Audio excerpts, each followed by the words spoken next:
ದಂಡೆ ಮುಖ್ಯ ನಾಲೆ ಒಡೆದು ಹೋಗಿರೋ ಜಾಗಕ್ಕೆ ಇವತ್ತು ಸಚಿವ ಶಿವರಾಜ ತಂಗಡಗಿ ಅವರು ಭೇಟಿ ನೀಡಿ ಪರಿಶೀಲನೆಯನ್ನ ನಡೆಸಿದ್ದಾರೆ. ನಾಲೆ ಒಡೆದರಿಂದ ಸುಮಾರು 91 ಎಕರೆ ಬೆಳೆ ಹಾನಿಯಾಗಿದ್ದು ರೈತರು ಕಂಗಾಲಾಗಿದ್ದಾರೆ.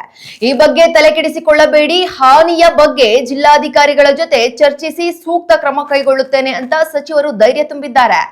ಅಷ್ಟೇ ಅಲ್ಲ, ಮುಂದಿನ 10 ದಿನಗಳ ಒಳಗಾಗಿ ನಾಲೆಯ ರಿಪೇರಿ ಕೆಲಸ ಮುಗಿಸಿ ನೀರು ಹರಿಸೋದಾಗಿ ಅವರು ಮಾತು ಕೊಟ್ಟಿದ್ದಾರೆ.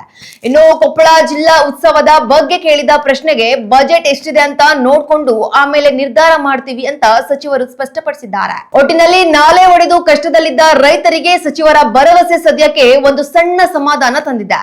ಕೊಟ್ಟ ಮಾತಿನಂತೆ 10 ದಿನದಲ್ಲಿ ಕೆಲಸ ಮುಗಿದು ರೈತರ ಹೊಲಕ್ಕೆ ನೀರು ತಲುಪಲಿ ಅನ್ನೋದೇ ನಮ್ಮ ಆಶಯ.